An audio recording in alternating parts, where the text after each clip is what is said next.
평안을 빕니다. 산성교회 믿음의 성도 여러분, 우리 지난 한 주간 소유를 위해 살지 않고 나누며 살았습니까? 공동체 안에서 서로를 돌보고 은혜를 나눔으로 하나가 되는 공동체가 되었음을 경험하시길 간절히 소망합니다. 여러분, 때로 우리가 삶을 살다 보면요, 우리의 삶에 예견된 어려움이 있습니다. 그렇죠. 예상될 만한 어려움이 있지 않습니까? 학생일 경우에는 이제 고3이 되면 어때요? 어렵겠다. 수능이라는 게 앞두고 있겠구나. 이런 고민을 하게 되고요. 또 사춘기 시절을 보낼 때에는 정서적인 혼란과 고민이 된다는 것 잘 압니다. 여러분도 그 시절을 겪었겠죠. 그래서 감정이 막 오르락내리락 하기도 하고 괜히 투정도 부려보고 투정 부렸다가 또 어느새 괜찮아지는 일들도 겪지요. 내가 왜 이러는지 나도 잘 모르는 그런 일도 겪고요. 청년의 때가 되면 어떻습니까? 남자라면은 이제 또 군대라는 어려움이 예견되어 있습니다. 20살 되자마자 행복하고 좋다가 한 1년 정도 지나면 그때쯤 되면 어때요? 군대 가야 되네. 신검 받고 제발 낮은 등급 이랬는데 1등급 딱 뜨고 나면 어때요? 얄짤없이 가야겠구나. 이런 생각이 들면서 군대를 예상합니다. 그러면 형님들이 뭐라고 해요? 너 이제 군대 가냐? 야, 너 이제 가면 큰일 난다. 가면은 몇 도가 떨어지고 5월 달에도 눈이 와 이러면서 막 그런 얘기를 듣습니다. 유격 같은 거 가면 어떤 줄 아냐? PT 8번 해봐라. 알겠죠, 동명아? PT 8번 해봐라. 그런 거 듣고 나면 허리 끊어진다. 이런 얘기하고 그러면은 가기 전부터 막 무섭단 말이죠. 네? 그리고 군대 훈련소 처음 들어갈 때 되게 선한 이미지로 웃음으로 우리 부모님들 걱정하지 마시고 우리 장병들 잘 다녀오겠습니다. 인사하면은 어리버리하게 충성하고 들어가는 순간 어머님들과 아버지들이 가자마자 어떻게 해요? 똑바로 정렬. 너 그 캠프 왔어? 이러면서 이제 그러면 그때부터 머릿속에 어렵겠구나 깨닫게 될 겁니다. 또 학교에 다니면 어떻습니까? 취업에 대한 고민이 생기죠. 취업에 성공하면 끝나나요? 그 성공적인 문턱을 넘었으니 끝납니까? 아니죠. 안정적인 삶이라는 어려움이 또 우리에게 있습니다. 안정적인 삶을 살다 보면은 그때 연애하고 결혼해야지. 그러면 이제 나이가 30대 중후반이 되고 결혼을 하고 나면은 출산에 대한 고민이 생기고 애를 낳고 둘째 낳고 셋째 낳고 이렇게 하다 보면은 노년에 대한 걱정이 생깁니다. 노년 잘 살 수 있을까? 내가 이거 모아서 괜찮을까? 이런 어려움들을 마주할 것이라고 여러분 사실 잘 알죠, 이미.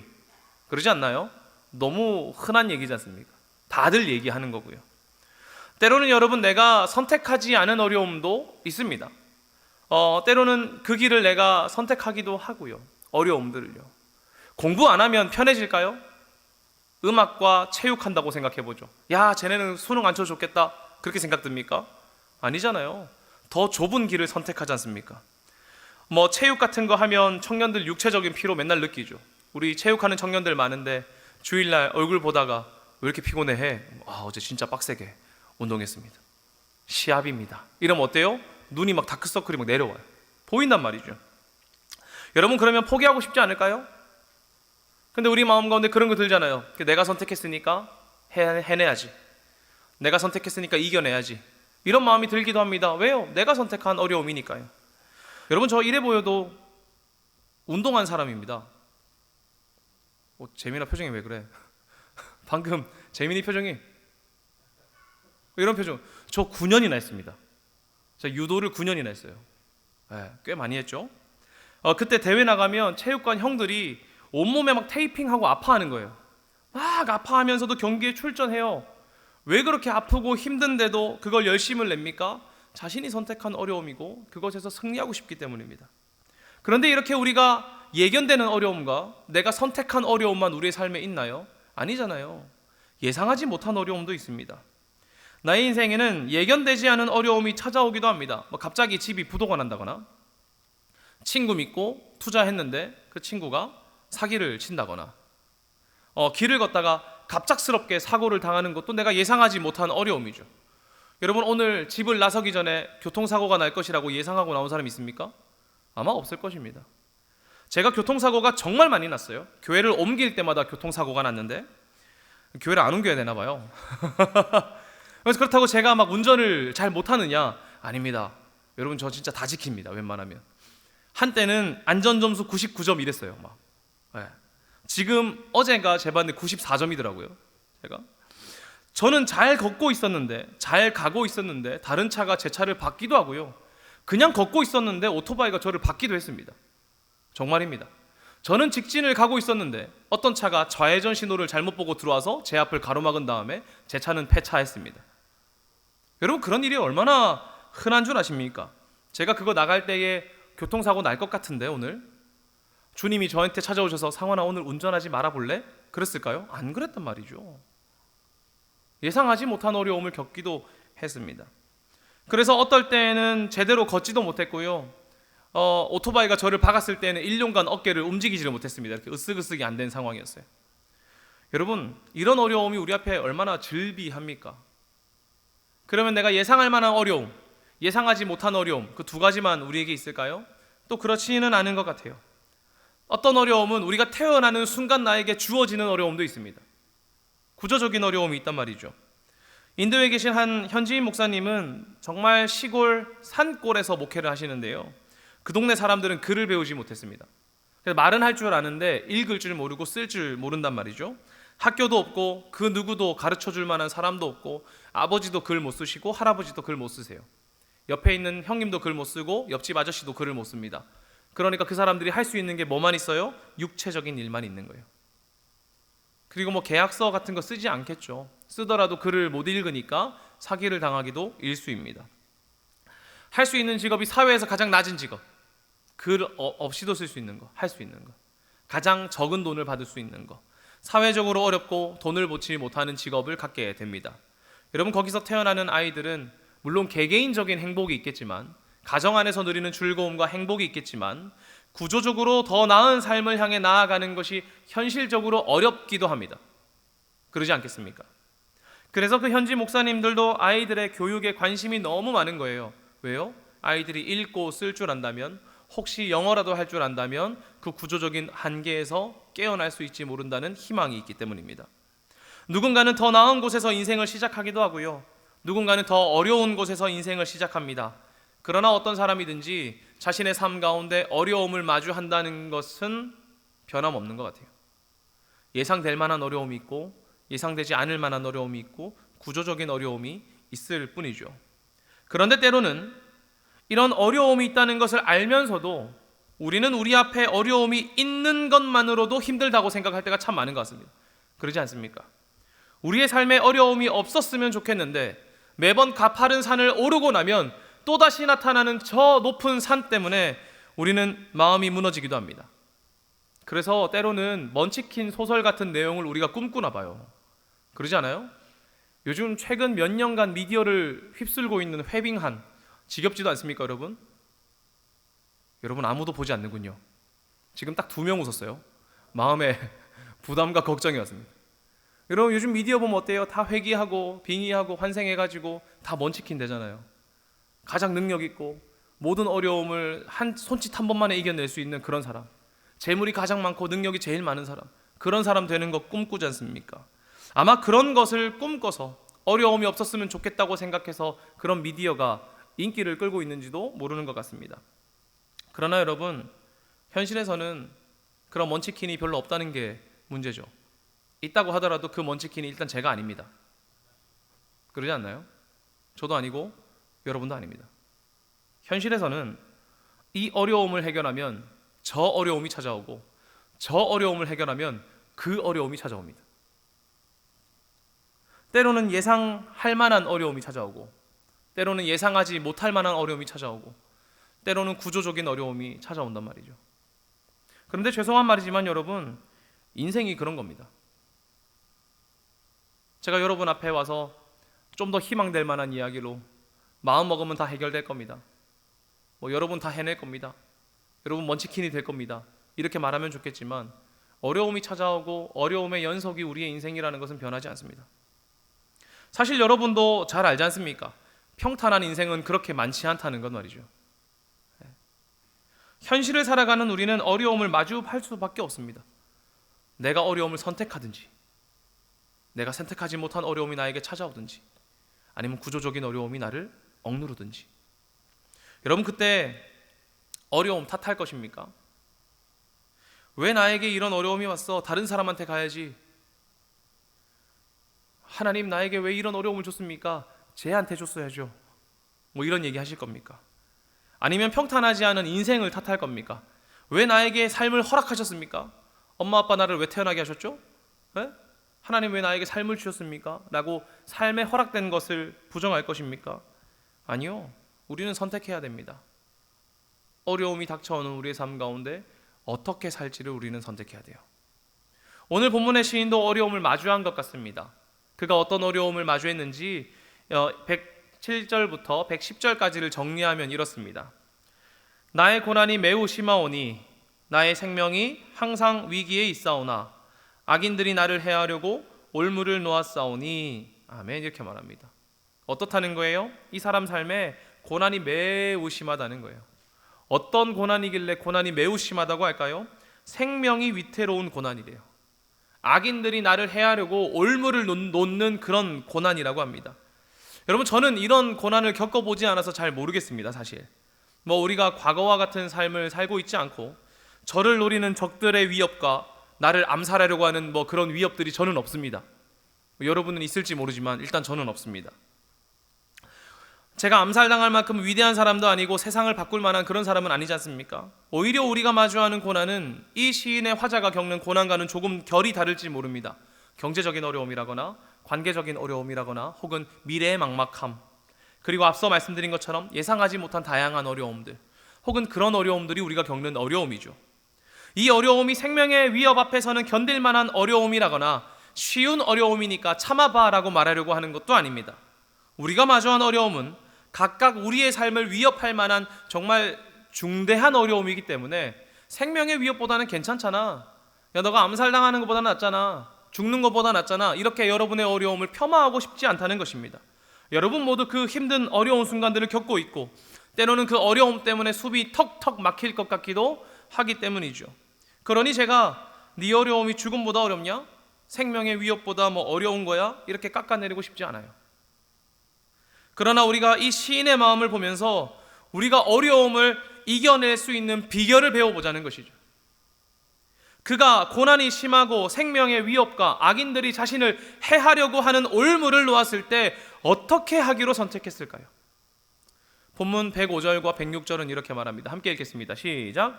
주의 말씀은 내 발의 등이요 내 길의 빛이니이다. 주의 의로운 규례들을 지키기로 맹세하고 굳게 정하였나이다. 아멘. 여러분, 이게 뭡니까? 고난과 어려움을 마주하는 비결을 배우려고 하는데 그가 말하는 게 하나님 말씀을 내 발의 등이라고, 하나님의 그 말씀을 내 길의 빛으로 여기고 주님의 의로운 규례들을 지키고 맹세하고 굳게 다짐한다는 것입니다. 심지어 자신의 고난과 어려움을 표현하는 107절부터 110절까지 하나님 이게 어렵습니다, 이런 상황입니다, 이런 어려움 가운데 있습니다 라고 말하면서 꼭 그 뒷말에는 하나님의 규례를 지키겠습니다, 율법을 지키겠습니다, 하나님 신뢰하겠습니다 라고 말한다는 거예요. 107절부터인데 같이 한번 읽어보겠습니다. 시작. 나의 고난이 매우 심하오니 여호와여 주의 말씀대로 나를 살아나게 하소서. 여호와여 구하오니 내 입이 드리는 자원 제물을 받으시고 주의 공의를 내게 가르치소서. 나의 생명이 항상 위기에 있사오니 나는 주의 법을 잊지 아니하나이다. 악인들이 나를 해하려고 올무를 놓았사오나 나는 주의 법도들에서 떠나지 아니하였나이다. 아멘. 고난이 심하니 주의 말씀대로 살아나게 하시고 입으로 드리는 자원 제물을 받아주시고 공의를 가르쳐달라고 말합니다. 내 생명이 위태로운 가운데면 살아날 궁리를 해야 되죠. 내 생명이 어려운 상황이면 어떻게 살아나야 할까? 적들이 나를 잡으려고 올무를 치면 어떻게 피해가야 할까 고민해야 되는 상황인데 이 사람이 하는 말이 주님의 법을 잊지 않겠다고 말하고 주님의 법도를 떠나지 않겠다고 선언합니다. 여러분, 정말 도움되지 않을 것 같은 비결 아닙니까? 아닌가요, 여러분? 하나도 도움될 것 같지 않지 않습니까? 당장 먹을 것이 없고 당장 삶이 막막하고 오늘 하루를 견뎌낼 힘도 없는데 하나님의 말씀을 내 발의 등으로 길의 빛으로 여기고 주의 말씀을 내게 가르치시고 내가 주님의 법을 잊지 않는 것을 구하고 있다면 옆에 있는 친구가 아마 이렇게 말할 것 같아요. 먹을 것 하나도 없고 현실이 막막하고 답이 없는 상황인데 하나님만이, 주의 말씀이 내 발의 등이요 길입니다, 주님, 이렇게 말하고 있다면, 제가 교회를 다니지 않았다면 이렇게 말할 것 같습니다. 상원아, 현실을 살아. 현실을 살아. 당장 아이들이 굶어가고 있는데 왜 기도하고 있어? 야, 이런 현실을 준 하나님을 저주해도 모자랄 판에 뭐 하나님 말씀 따르겠다고 결단하고 있냐? 이렇게 하지 않겠습니까? 여러분도 아마 어려울 때 기도하고 있으면 이런 얘기 많이 들었을지도 모릅니다. 야, 기도하면 떡이 나와? 밥이 나와? 기도하면 취직이 되니? 기도하면 뭐 삶의 문제가 다 해결돼? 교회 나가면 하나님이 직장이라도 줘? 상원아, 현실을 살아. 여러분, 우리에게도 이런 얘기가 있지 않겠습니까? 그런데 시인은 반복해서 말하는 거예요. 고난 앞에서 하나님 의지하고 주님의 법도를 떠나지 않게 해달라고요. 나는 주의 법도 안에서 떠나지 않겠다고 선언합니다. 심지어 8절에서는 이렇게 말해요. 내 입이 드리는 자원제물을 받아달라고요. 자원제물을 받아달라고 하니까 또 여러분 오해해서 헌금 드려야 되냐, 어려울 때마다 헌금해야 됩니까? 그게 아닙니다. 그래서 자원하는 제물이라는 것은 물질이 아니라 하나님을 향한 감사와 찬양이라는 거예요. 여러분 생각해 보세요. 지금 삶이 어렵습니다. 막막하고요. 내 인생이 죽을 위기와 적들의 올무 앞에 서 있는데 내 입으로 뭘 고백한다는 거예요? 하나님을 향한 저주나 불평이나 불만이나 사람을 탓하는 것이 아니라 하나님을 향한 찬양을 담는다는 거예요. 감사를 담는다는 거예요. 왜 그럴까요? 이 사람이 현실 감각이 떨어져서 그렇습니까? MBTI의 성격이 N이라서 그런가요? 왜 이 사람은 어려움 앞에 하나님을 끝까지 붙들고 심지어 하나님께 감사와 찬양까지 드리고 있을까요? 이는 그가 하나님이 나의 실제적인 도움이라는 것을 믿기 때문입니다. 믿음이 있기 때문이라는 거예요. 어떤 믿음이요? 하나님이 나의 현실의 실제적인 도움이라는 거예요. 여러분, 때로 우리가 기도할 때 하나님께 실제적인 도움이 있을 거라고 믿고 기도하십니까? 기도하지만 아무런 일이 일어나지 않을 거야 라고 생각하고 기도하고 있지는 않냔 말입니다. 하지만 이 시인의 화자는 자신을 향한 실제적인 위협과 두려움 앞에 하나님이 나의 도우심임을 믿습니다. 그렇기 때문에 어려움 앞에 주님 떠나지 않기를 소망하는 거예요. 왜요? 이 사람이 믿는 하나님은 추상적인 하나님, 교회에서 말하는 이론적인 하나님, 나의 삶을 만들어 놓고 멀리서 지켜보시는, 그저 관망하시고 구경하시는 하나님이 아니라 나의 도우심임을 믿기 때문이라는 거예요. 시편 119편의 가장 주요한 주제는 하나님의 말씀과 하나님의 율법은 모든 삶의 영역에서 결정적인 요소라는 것을 말하는 겁니다. 그러니까 하나님의 말씀과 하나님의 율법이 그저 우리의 추상과 상상 가운데 있는 것이 아니라 나의 삶에 있는 모든 영역 가운데에서 결정적이라는 거예요. 여러분, 여러분의 삶에 무엇이 가장 결정적입니까? 여러분을 움직이게 하는 것이 무엇입니까? 돈입니까? 힘입니까? 인기입니까? 아니요. 이 사람은 말하는 거예요. 우리의 삶의 모든 결정적인 것은 하나님이라고요. 그래서 시편 119편에는 규례, 증거, 훈계, 법령 등 다양한 용어로 설명하고 있지만 결국에 같은 의미를 가집니다. 그것이 뭐냐면 하나님의 규례와 증거와 훈계와 법령 같은 것이 우리의 삶과 무관하지 않다는 거예요. 우리의 삶과 관계되어 있다는 겁니다. 하나님께 기도하고 하나님 말씀 따르는 것이 그냥 종교적인 거니까, 혹은 그냥 다들 하니까 이렇게 하는 것이 아니라 하나님의 말씀을 지킬 때 그 말씀으로 인한 결과가 내 삶에 영향을 끼친다는 거예요. 하나님의 말씀을 따를 때에 하나님의 이야기가 내 삶에 중요한 역할이 된다는 것입니다. 내가 이것을 선택하고 저것을 선택하기로 결정할 때 하나님의 말씀과 하나님의 율법과 하나님의 증거와 하나님의 규례가 나에게 중요한 역할을 한다는 거예요. 하나님의 규례도 우리의 삶과 무관하지 않고, 하나님의 증거도 우리와 무관하지 않고, 하나님의 훈계도, 그리고 오늘 본문에서 나오는 하나님의 법도 우리의 삶과 무관한 것이 아님을 믿기 때문에 이 사람은 어려움 앞에 기도하는 겁니다. 그는 믿고 있는 거예요. 하나님의 말씀을, 그리고 나를 도우시는 하나님을요. 그래서 본문 110절에서 말하듯 악인이 나의 삶을 넘어뜨리려고 올무를 놓는다고 할지라도 하나님의 말씀과 나의 삶이 무관하지 않기 때문에 그 상황 가운데서도 나는 하나님 말씀을 잊지 않겠다고 말하는 거예요. 여러분, 우리가 이 시인의 마음, 곧 하나님의 말씀과 율법이 나의 지난한 현실과 어려운 삶에서 힘이 되고 실제적인 도움이 된다는 것을 우리가 믿어야 하지 않겠습니까? 우리가 배워야 하지 않겠습니까? 여러분, 그렇다면 이 마음을 어떻게 배울 수 있을까요? 성경 한 2000독 하면은 할 수 있습니까? 아니, 한 10독 정도 하면은 성경을 하면 배울 수 있을까요? 아니면은 하나님께 헌금을 여러분 가진 거 다 드리면 하나님이 주실까요? 아니요. 우리가 하나님이 나의 실제적인 도움이 된다는 것을 알기 위해서는 하나님을 알아야 합니다. 하나님을 알아야 된다는 거예요. 하나님을 아는 지식은 우리가 교회 다니면서 얻는 그런 지식을 포함한 그 이상입니다. 그러니까 교회에서 하나님이 이런 분이셔, 이런 분이셔, 이런 분이야 라는 그 지식을 포함한 것 그 이상이란 말이죠. 오히려 우리가 하나님을 알면 알수록 하나님이 나의 삶을 돌보신다는 것을 우리는 깨닫게 될 것입니다. 악인들이 나를 해하려고 올무를 놓는 것이 현실의 어려움이지요. 어려움이지만 하나님께서 나를 도우신다는 것을 알기 위해서는 주님을 더욱 알아야 돼요.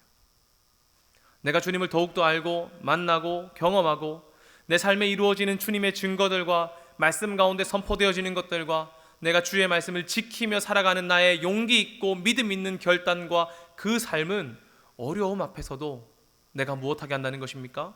하나님이 나를 돌보시는구나 라는 것을 깨닫게 한다는 겁니다. 어려움과 하나님의 말씀을 따르는 것이 여러분 보시기에 상관없어 보일지도 모릅니다. 내 삶의 어려움을 해결하려면 문제를 잘 풀어야지, 해결책을 내야지 라고 생각하실 수 있겠지만 하나님의 말씀을 따르는 것이 우리의 삶의 궁극적인 해결책임을 우리는 경험해야 합니다. 믿지 않는 자들에게는 하나님 말씀 따르는 것과 네가 경험하는 너 앞에 있는 마주하는 어려움이 무슨 상관이야 라고 생각할지 모르지만 믿는 자에게는 하나님의 법도를 떠나지 않는 믿음이야말로 참된 구원의 길임을 우리는 알아야 합니다. 여러분, 그렇다면 이 믿음과 그 지식을 어떻게 얻을 수 있을까요? 119편의 전체적인 맥락을 보면 여러분, 이 지식은 하나님이 가르쳐 주십니다. 하나님이 알려주시는 거예요.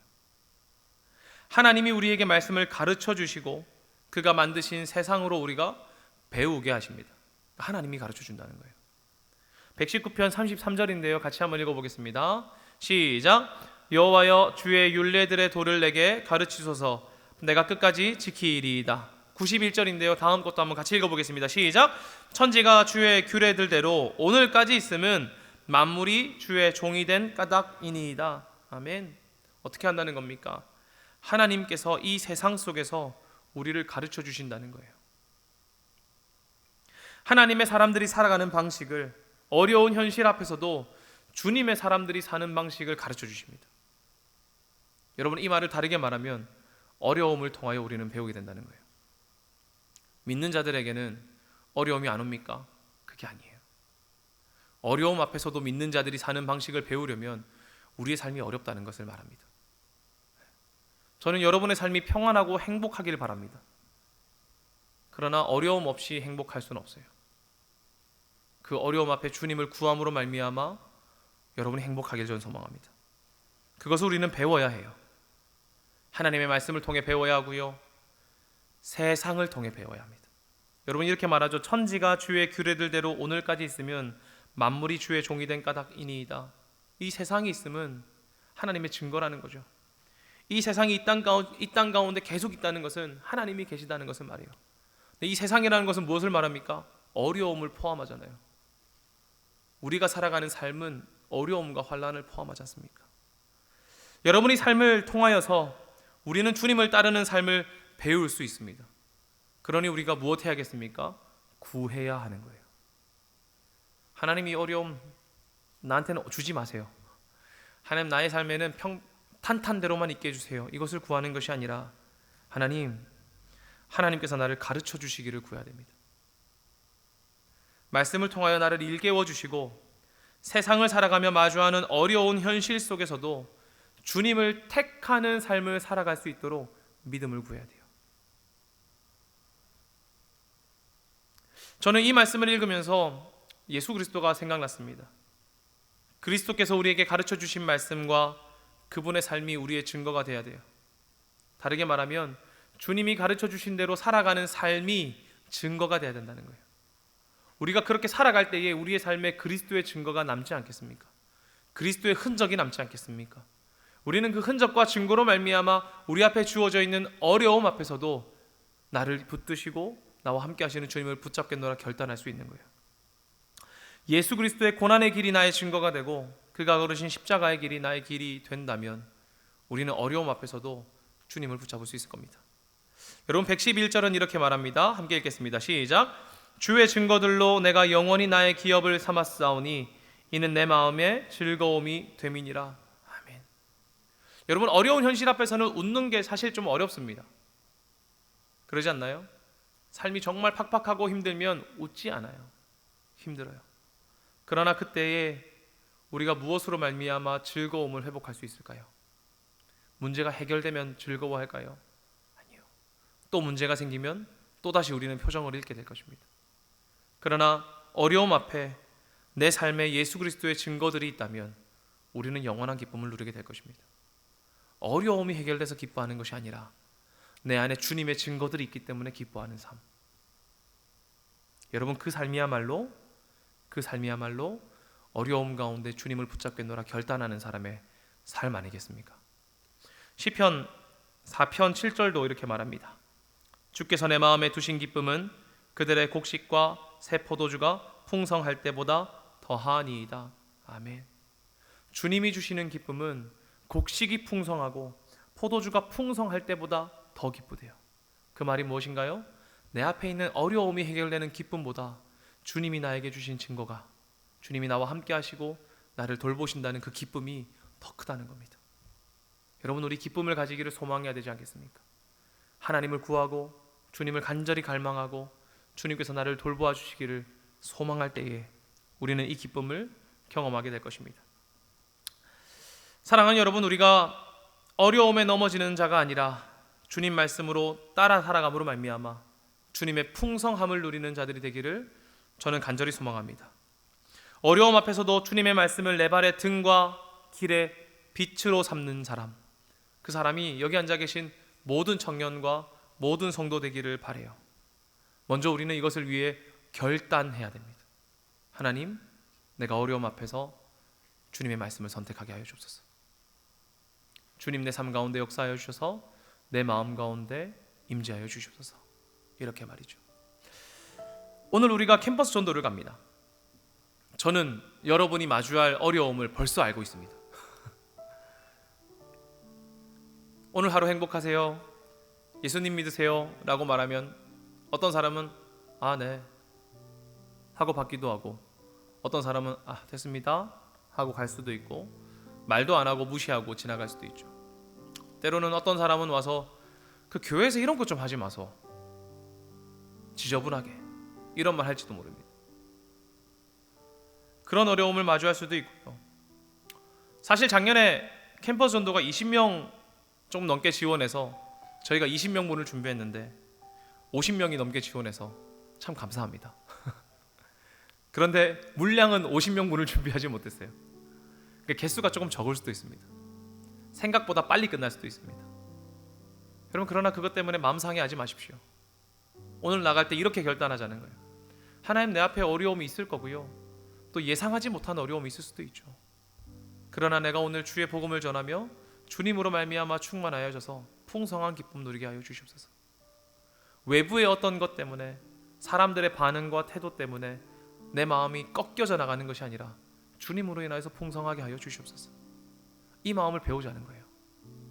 작은 것에서부터 이렇게 구하면 우리의 풍랑 앞에서도, 폭풍 앞에서도, 사막과 기근 앞에서도 하나님 붙잡을 수 있지 않겠습니까? 우리는 늘 그런 이상적인 그리스도인을 꿈꾸죠. 어려움 앞에 무너지지 않고 하나님 신뢰하는 그런 사람 말입니다. 그러나 훈련하지 않으면 결코 그렇게 살 수 없습니다. 제가 최근에 책 하나를 찾고 있습니다. 미루지 않는 습관, 이런 거. 미루다 보니까 계속 미뤄져요. 여러분, 이거 미루는 거 안 하는 것도 훈련해야 됩니다. 그러지 않나요? 내 삶에 작은 것 하는 것도 루틴을 만들어야 되고 훈련해야 되는데, 이 세상 가운데 그리스도인답게 사는 거 진짜 어렵잖아요. 그거 훈련하지 않고 어떻게 하냐고요. 여러분의 작은 어려움 앞에, 때로는 큰 어려움 앞에 주님 붙잡고 싶다면, 하나님과 더불어 살아가고 싶다면, 오늘 시인의 마음처럼 살아가고 싶다면 결단하십시오. 주님, 나와 함께하여 주시옵소서. 그래서 내가 이 어려움 앞에 주님의 길을 쫓아 살아가는 사람 되게 하여 주옵소서. 하나님의 말씀이 내 삶과 무관하다고 생각하는 것이 아니라, 하나님의 말씀이 나의 삶 가운데 너무나 결정적이기 때문에 내가 주님 앞에 가장 결정적인 주님 붙잡는 사람 되게 하여 주시옵소서. 이렇게 말이죠. 여러분, 그렇게 하려면 우리의 마음을 기울여야 합니다. 오늘 본문 112절에서도 이렇게 말합니다. 같이 한번 읽어보겠습니다. 시작! 내가 주의 율례들을 영원히 행하려고 내 마음을 기울였나이다. 함께 한 번 더 읽겠습니다. 시작! 내가 주의 율례들을 영원히 행하려고 내 마음을 기울였나이다. 아멘. 어떻게 해야 됩니까? 내 마음을 기울여야 해요. 주님 말씀 따라 살아가고 그리스도인답게 살려면 내 마음을 기울여야 합니다. 여러분의 현실의 무게를 보십시오. 그러나 그 무게보다 더욱더 간절하게 주님을 따르겠노라. 내 마음을 일부러 기울이십시오. 주님께 나를 던지십시오. 예수 그리스도의 가르침을 따르며 살아가겠노라. 주님으로 충만하겠노라. 나의 어려운 때에 예수 그리스도로 나의 등으로 삼고 나의 빛으로 살겠노라. 마음을 기울이십시오. 하나님께서는 그 마음을 이쁘게 여겨주실 것입니다. 그리고 그 마음으로 말미암아 끝끝내 주님께서 여러분을 붙잡아 주시리라 믿습니다. 여러분, 오늘 한번 결단하지 않겠습니까? 내가 주님의 말씀과 주님의 증거와 규례와 법도를 나의 삶의 가장 결정적인 것으로 여기겠노라. 그래야 내가 주님 말씀 따라 살아가며 주님과 동행하는 것에 후회하지 않겠노라. 이렇게 결단하며 세상 가운데 나아가는 여러분들 되시기를 간절히 소망합니다.